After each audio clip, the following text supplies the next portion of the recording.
Sayyidi Al-Fadhil Tuan Imam, barisan Imam dan Bilal, barisan takbir masjid indah, khususnya tuan-tuan, perempuan, muslimin, muslimat, datuk datin yang dirahmati Allah Subhanahu wa taala sekalian. Pertama dan selamanya kita merafakkan syukur pada Allah Subhanahu wa taala kerana dengan limpahan kurnia, inayah dan kasih sayangnya jugalah dapat sama-sama kita dipertemukan pada pagi yang berbahagia pada hari ini.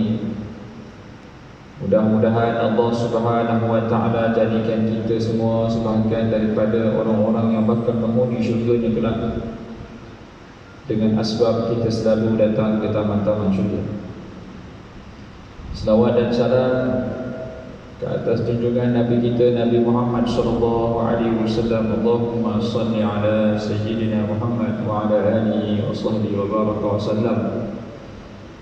Ahli keluarga baginda dan para sahabat, para tabi'in, tabi'in dan doa berpanjangan buat seluruh kaum muslimin yang berada di Syria, di Palestin, di Kashmir, di Xinjiang, di Yaman, di Turki, di seluruh dunia, agar Allah Subhanahu wa taala berikan kekuatan dan kemenangan. Dan jika ada di kalangan umat Islam yang gugur di medan pertempuran, kita mendoakan kebaikan menjadi milik mereka.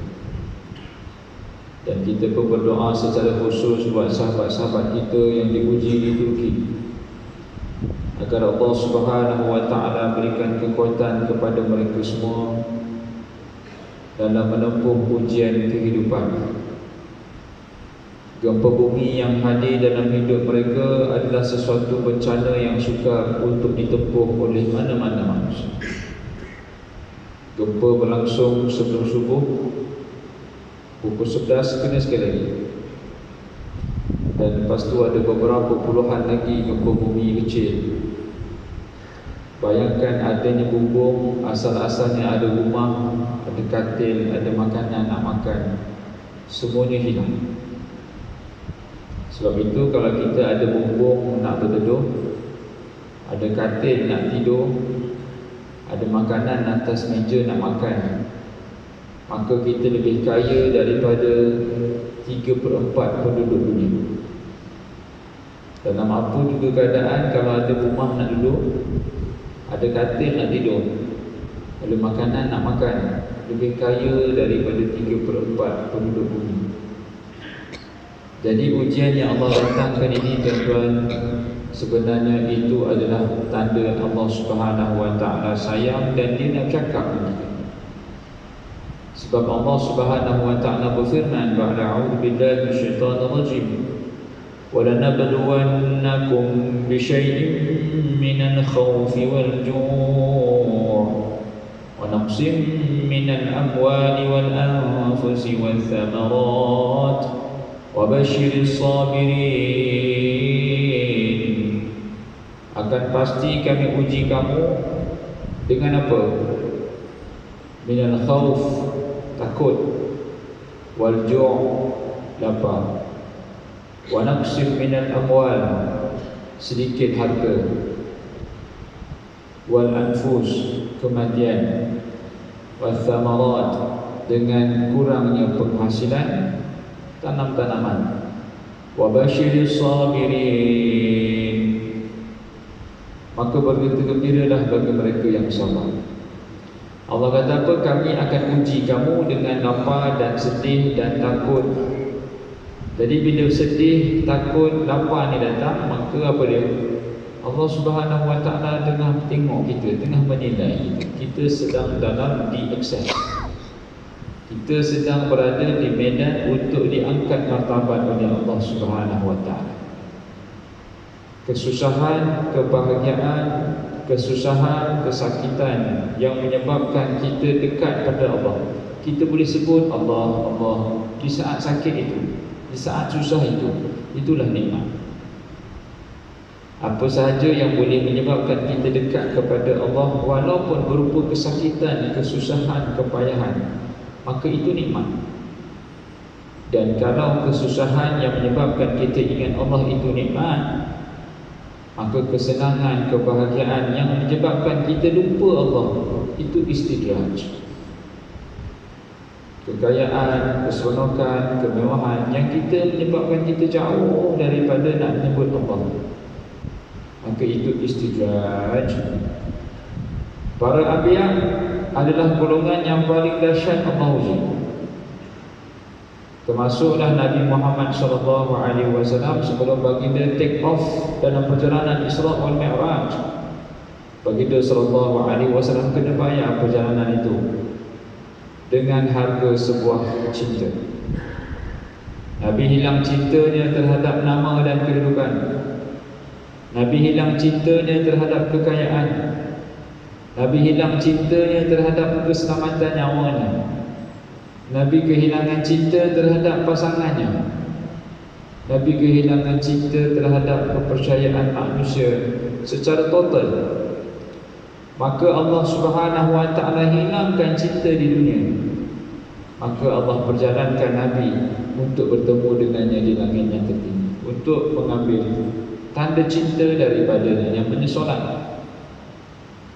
Isra Mi'raj ini adalah perjalanan cinta, yang mana Nabi SAW kehilangan cintanya di bumi.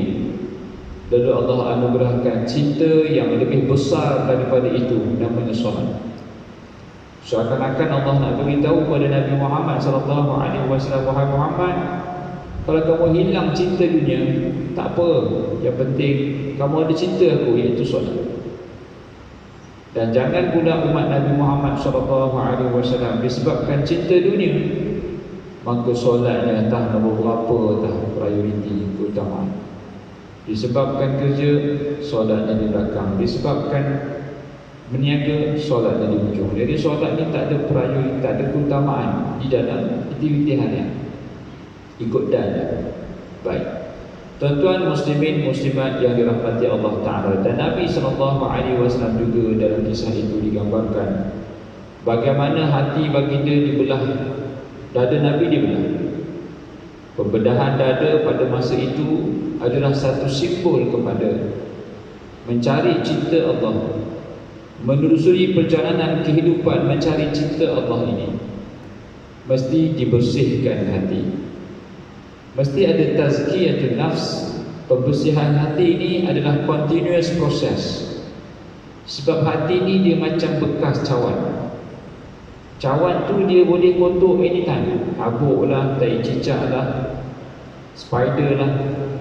Jadi kena bersihkan ni, baru boleh masuk cinta Allah. Kalau hati yang kita ada ni, kita tak empty dekat dulu, kita tak kosongkan dulu hati itu untuk meletakkan cinta Allah, maka cinta Allah tak boleh masuk. Hati ini adalah bekas untuk diletakkan cinta kepada Allah. Kalau hati itu kotor, maka apa juga yang masuk akan jadi kotor. Suatu ulama-ulama Islam sangat menitik beratkan tentang konsep tazkiyatun nafs, membersihkan jiwa. Allah Subhanahu wa ta'ala boleh terus angkat Nabi langit yang tertinggi, tetapi Allah nak tunjukkan hati mesti dibersihkan dalam apa juga situasi. Nak tuntut ilmu, hati kena bersih. Nak solat, ambil wuduk dulu. Masa wuduk itulah permulaan khusyuk dalam solat. Khusyuk dalam solat bukan takbiratul ihram, tu starting point dia. Starting point dia wuduk tadi. Basuh tangan, bismillahirrahmanirrahim, ya Allah. Tu. Basuh muka, ya Allah, putihkan wajahku di saat kau gelapkan wajah-wajah musuhmu, ya Allah. Basuh kepala, ya Allah, kau terangkanlah, kau berikanlah aku perlindungan di padamu. Itu semua adalah warm up hati, training hati untuk masuk solat, yang lain shutdown. Nak mencari cinta Allah, mesti ada warming up hati untuk fokus kepada Allah SWT. Masuk bulan Ramadan pun sama tuan-tuan. Warming up dia bulan Syaban, bulan Rajab, warm up. Apa juga kita buat kena warming up. Nak masuk cari cinta Allah, proses tazkiyatun nafs, hari-hari istighfar, selawat, berdampingan dengan orang miskin dan susah. Ini semua adalah amalan-amalan yang disebutkan oleh baginda Rasul SAW untuk pembersihan hati, tazkiyah nafs, ya. Barulah bila masuk ilmu, dia akan cari salah dia. Barulah bagi apa juga keadaan, dia akan nampak aku ni macam mana nak improvise, macam mana nak improve diri aku. Begitu, ya. Bukan aku macam mana aku nak improve diri orang. Pergi seminar, kan aku dah cakap kau salah kau ni neraka tingkat 13 kan. Dia kira jadi salah orang, dia ada. Bila hati tu bersih, dia kira cari diri dia. Di manakah salah silap aku? Di manakah nilai yang perlu aku tambahkan dalam menjadi insan lebih baik di sisi Allah Subhanahu wa taala. Baik. Muslimin muslimat yang dirahmati Allah taala, dalam peristiwa yang ringkas itu juga antara poin-poin penting supaya kita tak tertinggal.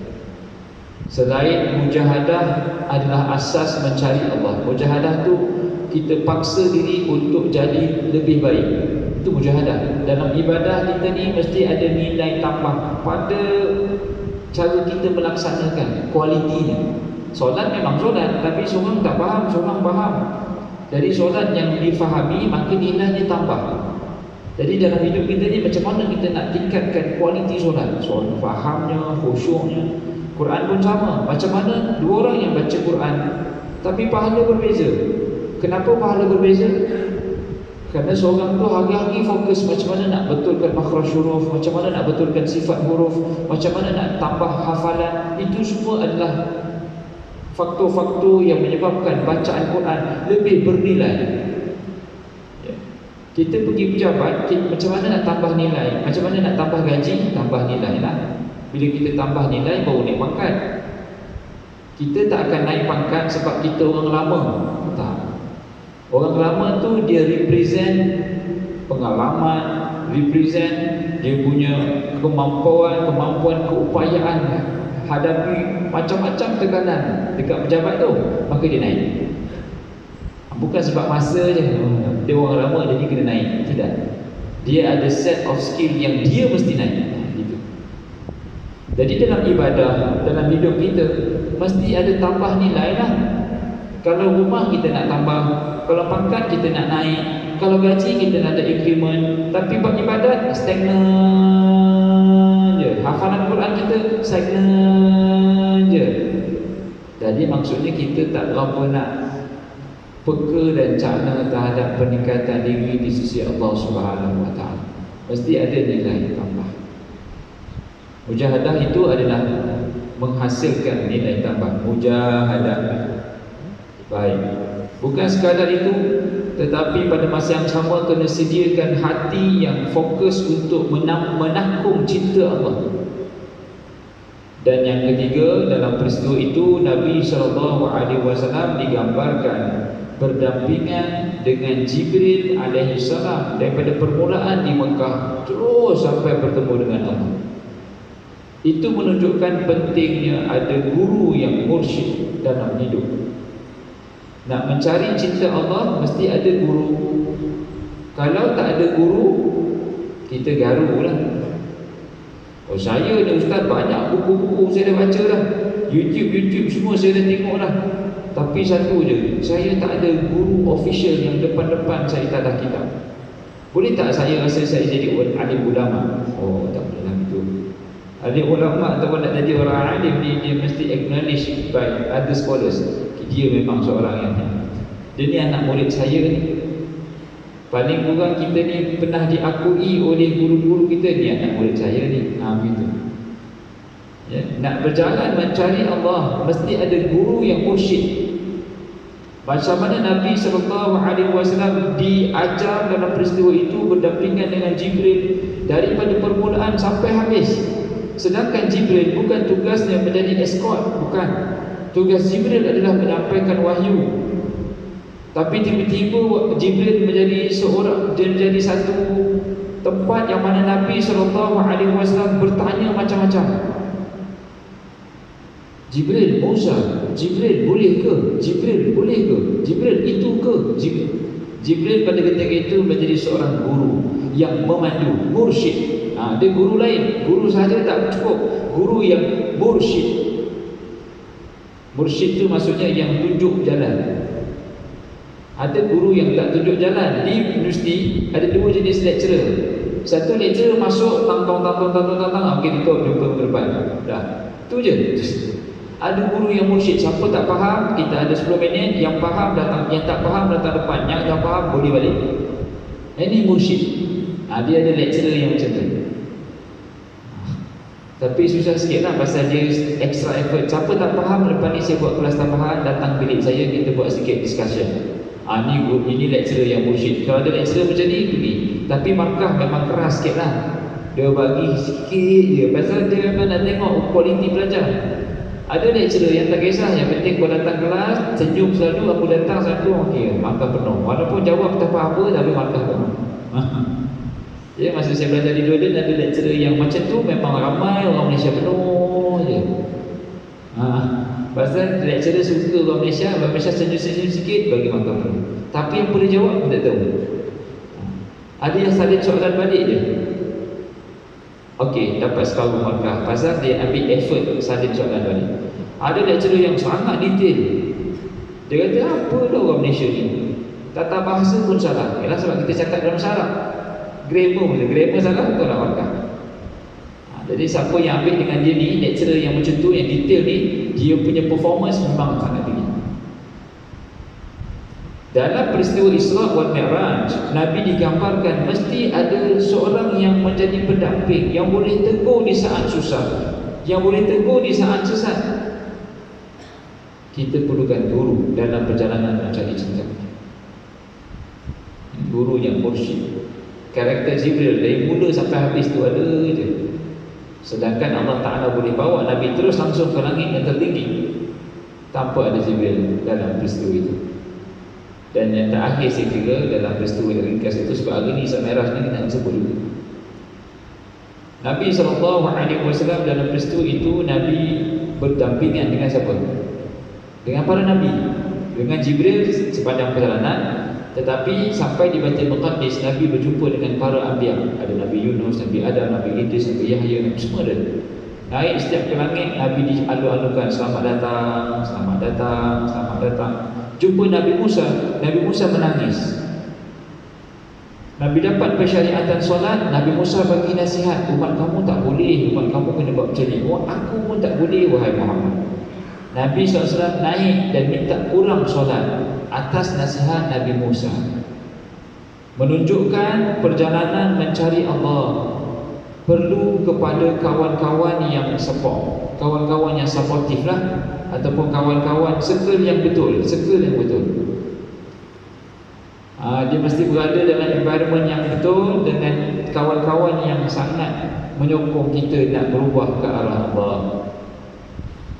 Dan Nabi tunjukkan Nabi bersedia untuk menerima nasihat daripada Nabi Musa AS, bersedia untuk berubah, bersedia untuk mengambil tindakan atas nasihat orang.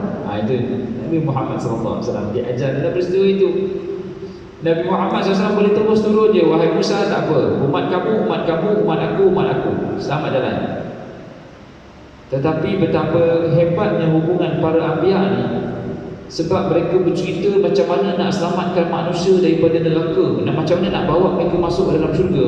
Apa juga nasihat, mereka take it seriously. Nabi Musa tak kedekut nak bagi nasihat daripada pengalaman dia kepada Nabi Muhammad SAW. Wahai Muhammad, pengalaman aku bawa Bani Israel tak boleh 50 waktu, kurang lagi. Pentingnya ada kawan. Pentingnya ada kawan yang sentiasa boleh pandu, yang boleh bagi tahu nasihat dan sebagainya, pendamping. Tadi guru, ini kawan. Kalau ada guru tapi kalau tak ada kawan, susah juga. Kalau ada kawan tapi tak ada guru pun pening juga. Jadi kena ada dua, guru dan kawan. Guru memandu, kawan bagi semangat. Sedangkan Nabi SAW dalam keadaan sedih masa tu. Peristiwa yang paling Nabi sedih adalah balik daripada Taif. Nabi tak ada siapa dah. Disebabkan Nabi sedih, Allah perjalankan Nabi Muhammad SAW jumpa Nabi-Nabi yang lain. Jadi perasaan sedih tadi terus healing, tegak, tenang, healing. Sebab jumpa dengan para Anbiya yang lain yang pernah melalui jalan yang sama. Itu penting kita jumpa kawan. Kita nak diet, jumpa kawan yang nak diet lah. Kita nak berhenti merokok, jumpa kawan yang tak merokok. Kita nak pandai main golf, jumpa kawan yang main golf. Kita nak pandai mancing, jumpa kawan yang pandai mancing. Kita nak diet tapi jumpa kawan yang sekali makan 3 pinggan. Tak payah diet lah, simpan je lah hasrat tu. Kita nak berhenti rokok, jumpa kawan yang bertalu-talu asap tu. Kau ni berhenti sejak rokok lagi. Kita pun tak pernah try ni, rokok apa ni kata dia. Kita nak pandai mengaji, duduk dengan kawan yang selalu mengaji. Percayalah, kita yang tak pandai mengaji pun terpanggil nak belajar lagi. Masa saya belajar di Jordan tu tuan-tuan, Jordan ni dia bagus sebab dia campur macam-macam level student. Ada yang student pondok, ada yang student daripada sekolah asrama penuh, ada yang student sekolah harian. Jadi di universiti tu dia campur. Jadi bila bercampur tu, sebab dia sangat, student tu sangat kecil komuniti dia, jadi dia sangat akrab. Dia tak ada pilihan lain, mesti bercampur kawan. Jadi budak-budak yang hafal Quran ni, dia boleh hafal Quran masa main bola. Budak pondok mengaji, dia hafal Quran di bilik lah. Budak yang mungkin asrama penuh ni, dia main bola tu, sampai main bola tu hafal Quran. Budak yang tak berapa menghafal ni pun kena terpias. Dalam bilik orang hafal Quran, main bola orang hafal Quran, aku pun hafal Quran. Tengah main bola tu boleh tasmih Quran, passing bola, syekh salah tu, salah. Oh ya. Tengah main bola, Bismillahirrahmanirrahim, Alif Lam Mim, dzalikal kitabun, main bola hafal Quran. Memang different level lah, different level. Sebab environment tu sangat berbeza. Itu kawan. Baik. Maka kata Dr. Yusuf Al-Qaradawi, apa pun juga adalah hakikat perjalanan hidup ini adalah mencari Tuhan yang satu. Apa juga yang Allah datangkan dalam hidup kita, Allah Subhanahu wa ta'ala nak kita kenal dia. Tujuan para anbiya diutuskan ke bumi ini adalah untuk mengenalkan manusia kepada Tuhan yang esa. Itu asas kepada diutuskan para nabi. Tapi kalau manusia itu seliring daripada Allah Ta'ala, maka itu menyebabkan Allah Subhanahu wa ta'ala akan murka dan Allah akan datangkan hukuman. Ini yang berlaku pada umat-umat terdahulu. Datang Nabi, beriman kejam, seliring pula. Datang hukuman, datang Nabi pula, beriman mereka. Itu kitaran manusia. Daripada dulu sampai zaman Nabi Adam sampailah Nabi Muhammad SAW. Datang Nabi, berimannya manusia. Nabi pergi, mereka kufur balik, Allah turunkan bala. Lepas turun bala, Allah hantar Nabi. Tetapi itu tidak berlaku kepada umat Nabi Muhammad SAW. Umat ini seliringlah macam mana pun, peninglah macam mana pun, dengan syafaat Rasulullah SAW, tidak akan ada azab yang berat lagi dah macam umat-umat terdahulu. Ya, Allah Subhanahu wa ta'ala pelihara umat Nabi Muhammad SAW ini.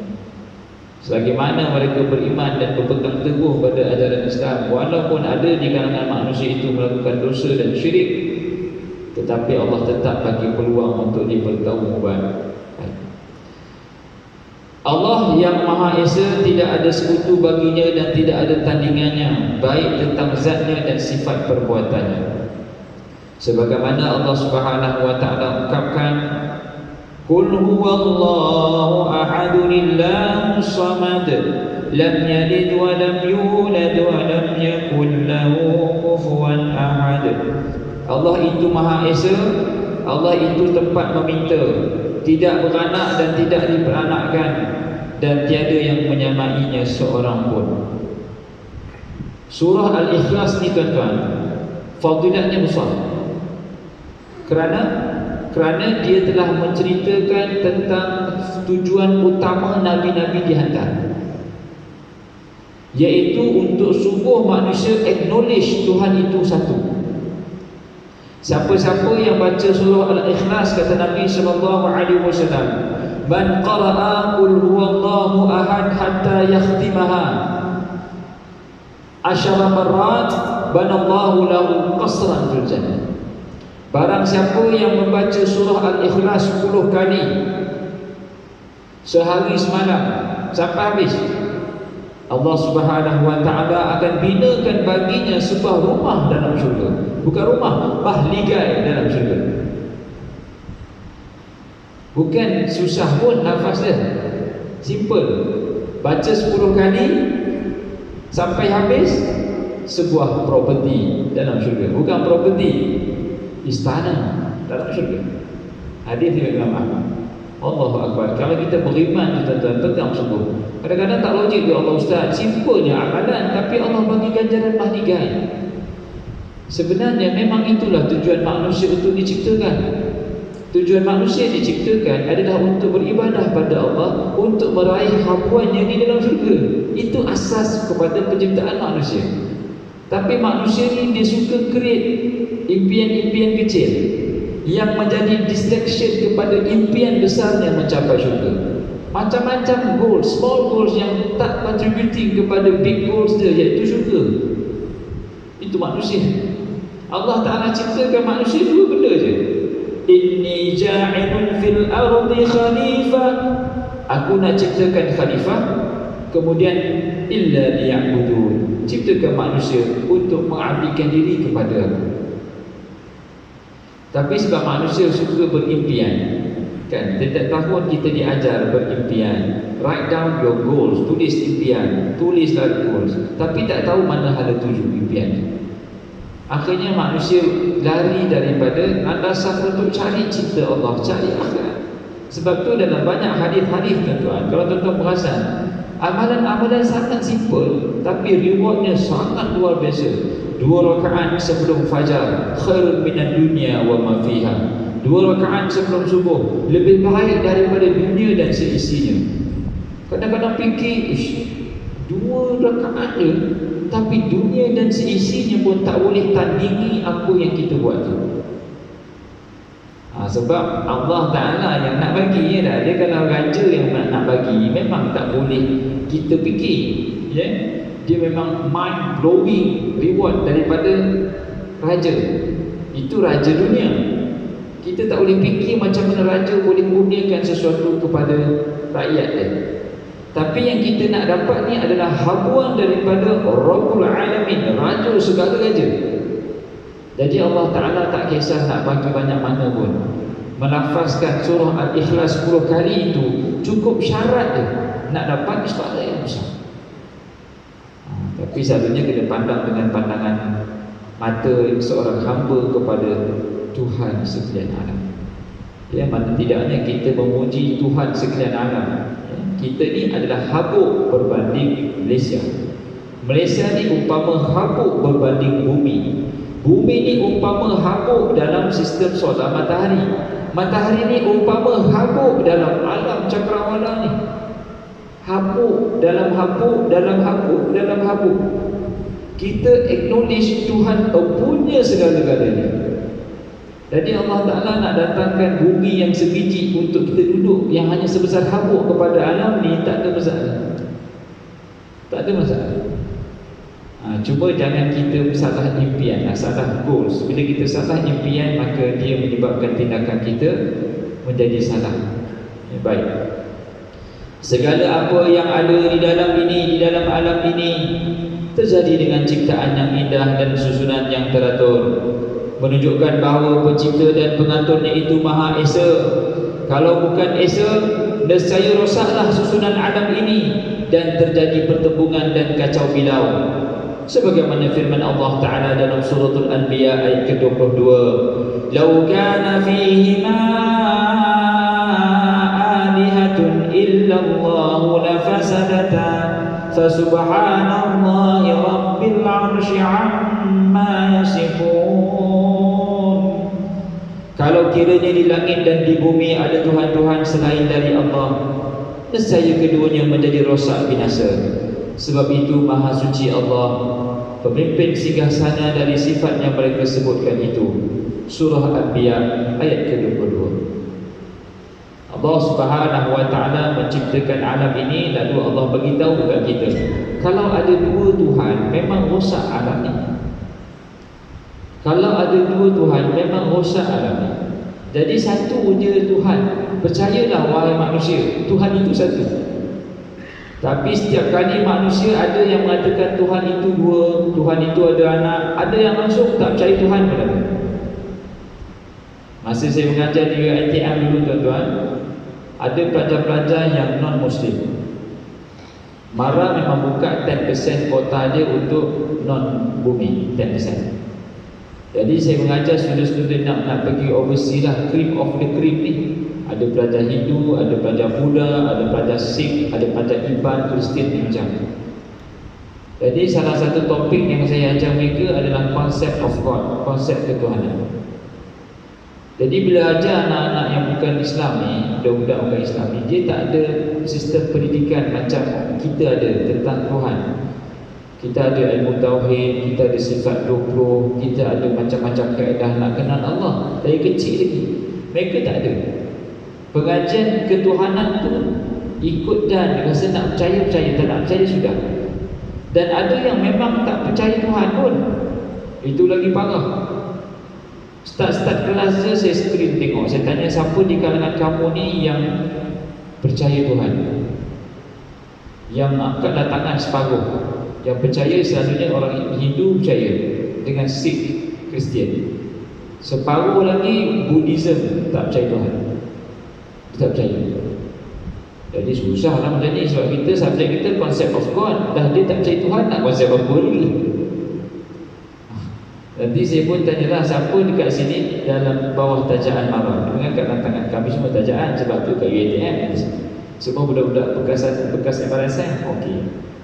Cuba baca rukun negara, saya kata. Dia pun baca dah rukun negara. Maka kami rakyat Malaysia berikrar kepercayaan pada Tuhan, kesetiaan pada raja dan negara. Awal-awal lagi kalau kamu nak pergi jadi rakyat Malaysia, kamu kena percaya Tuhan. Kalau tidak, kamu bukan tak boleh try jadi rakyat Malaysia pun tak layak. Diam dia. Baiklah, saya percayalah. Masa tu kena BTN sekejap lah, suruh percaya Tuhan dulu, supaya baru boleh mengajar konsep of God. Kalau tidak, tak boleh. Jadi dalam sesi pembelajaran tu macam-macam lah konsep of God yang mereka present. Jadi saya suruh diorang present. Saya tak present, saya diorang present. Discussion itu semua. Ada sampai satu discussion berkenaan dengan agama Hindu, macam-macam cerita pasal Tuhan. Ada yang Tuhan tu terpotong kepala anak. Lalu disebabkan Tuhan emak terpotong kepala anak, takut Tuhan bapa marah, maka dia ambil kepala gajah letak dekat anak tu. Itu yang ada Tuhan kepala gajah tu. Yang dia present tu pun tergelak, terkekek-kekek. Kita dengar pun tergelak juga. Cakap, betul ke Tuhan terpotong kepala? Yes sir, Tuhan terpotong kepala. Dia cerita penuh excited. Dia tak pernah dengar, dia baru buat kajian. Oh, ada Tuhan potong kepala. Lepas tu saya tanya, logik ke? Dia rasa, saya pun rasa tak logik lah. Macam mana Tuhan potong kepala? Tuhan mak terpotong kepala Tuhan anak. Jadi Tuhan bapak marah, ganti dengan kepala gajah. Oh, hai senang. Itu yang murka. Allah sangat murka pada manusia kalau ada yang sanggup tergamak mengatakan Tuhan itu ada anak, Tuhan itu diperlakukan macam makhluk.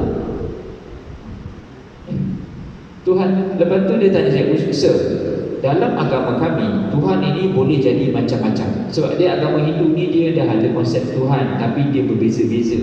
Kalau agama Buddha langsung tak percaya Tuhan, jadi dia banyak diam.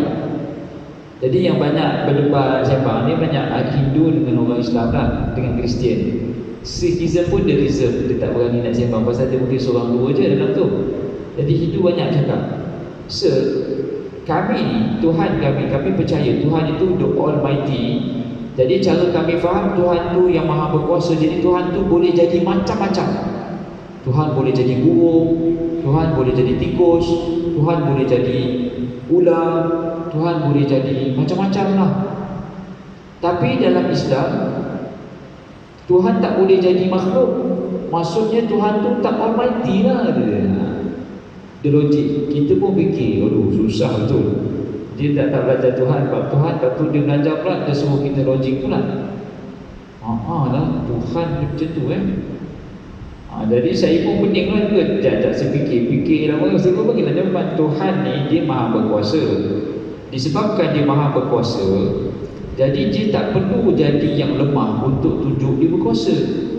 Sebab dia dah berkuasa. Contohnya, kalau dia seorang yang lari laju, jadi dia tak perlu berlari perlahan untuk tunjuk dia lari laju. Saya pun fikir logik kat dia lah. Kalau seseorang itu memang kuat angkat besi, dia boleh angkat 100 kilo. Semua tahu dia boleh angkat 100 kilo, okey. Jadi dia tak perlu angkat 20 kilo untuk orang tahu, hebatnya dia angkat 20 kilo, tak payah lain. Itu yang saya fikir logik lah. Ya, sebabnya dia dah hebat. Dia seorang yang pakar matematik. Jadi tak perlulah bagi soalan yang mudah untuk dia jawab, lalu kita kata, memang pakar lah dia memang pakar. Sebab dia jawab 2 campur 1 3, pakar dia. Dia tak perlu, pasal dia PhD matematik. Jadi dia pun tengok saya pun tengok dia. Can understand? Faham. Jadi Tuhan ni tak perlu jadi makhluk, tak perlu jadi ular, tak perlu jadi cacing untuk mengatakan Tuhan itu berkuasa. Dia cukup dengan kekuasaan dia untuk mencipta makhluk, untuk menunjukkan dia maha hebat. Baru dia terfikir. Alhamdulillah lah, lepas semester tu 4 orang masuk Islam lah. Alhamdulillah. Tapi saya tak tahu lah, cakap ni UNM tak tahu lah dia masuk Islam. Kalau tahu memang pisang saja. Mak bapak dia cari mana tu Ustaz Sabran tu mana. Tapi ni cerita lama lah. Dia sebelum fly tu dia masuk Islam. Sebelum fly ke UK dia masuk Islam. Tapi sebab konsep of God ni memang dia blur. Tentu kalau dia jiran-jiran yang bukan Islam, kalau cerita pasal Tuhan, dia tak boleh terima macam mana kita sembah Allah Ta'ala. Dia tak boleh terima betapa appreciate kita dengan Allah, dengan konsep of God tu. Dia tak boleh terima. Sebab tu tuan-tuan, kalau ada kawan-kawan alumni yang non-Muslim, boleh introduce kan. Dia sampai certain age tu jiwa dia kosong lah. Dia dah dapat dunia, dah dapat, tapi jiwa dia kosong. Tuan-tuan lah yang nak pimpin tangan dia. Why don't you just look at Islam, concept of God, cari Tuhan lah. Kita nak travel jauh lepas ni. Travel jauh ni kita kena consider any possibilities. Tengok apa possibility yang berlaku. Kalau tak ada Tuhan, then it's okay. Kalau ada Tuhan, awak susah nanti cakap kat dia. Sebab dia kalau Buddhism dia tak percaya Tuhan. Jadi kita minta dia cari Tuhan. Sebab kita nakkan dia terima Islam. Dapat seorang masuk Islam atas usaha kita, tuan-tuan, lebih baik daripada 100 ekor unta merah.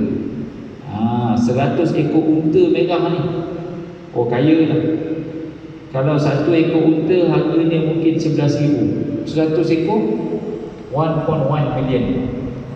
Kalau seorang Islam dapat 1 juta, 2 orang Islam 2 juta. Memang kita jadi profession tu. Ya, setahun tu bukan jual property dah. Macam mana nak convertkan orang masuk Islam? 1 juta dapat. Property baru dapat 3%, ni 1 juta terus. Tuan-tuan, muslimin muslimat yang dirahmati Allah Subhanahu wa taala. Maka hakikat perjalanan hidup adalah mencari Allah Taala. Sebab tu Allah kata wa ma ahsanu qawlan mimman da'a ila Allah. Bukan kata-kata yang paling baik dalam hidup manusia ini adalah mengajak untuk kenal Allah.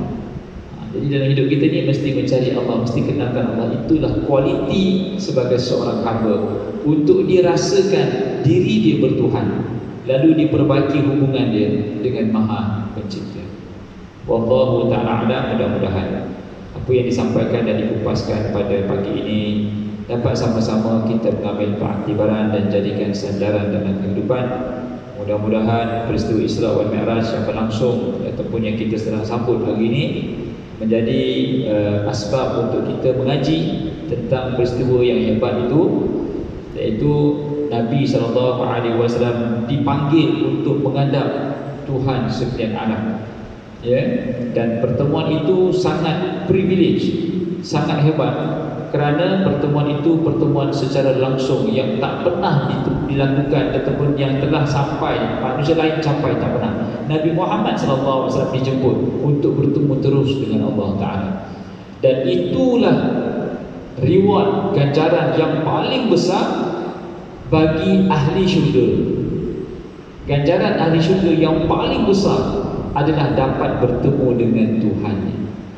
Tapi kalau pada saat ini, kalau sebut tentang ganjaran bertemu Tuhan, tak ada rasa apa-apa, tak ada feeling, maka kita kena polish lagi sampai kita rasa berterima kasih kepada Allah kerana telah memberikan apa juga nikmat yang kita rasai pada hari ini.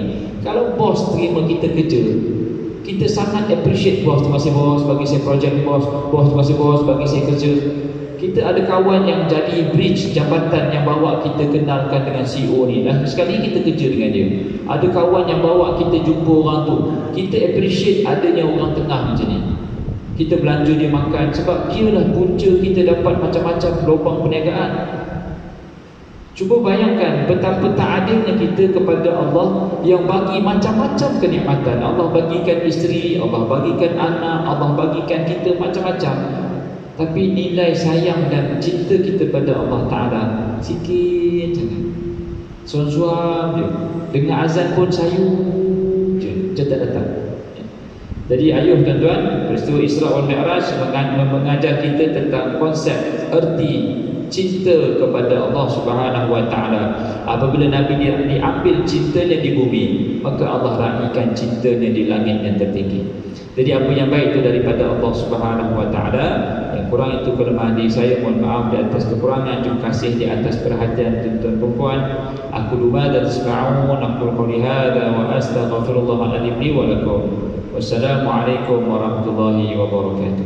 A'udzu billahi minasy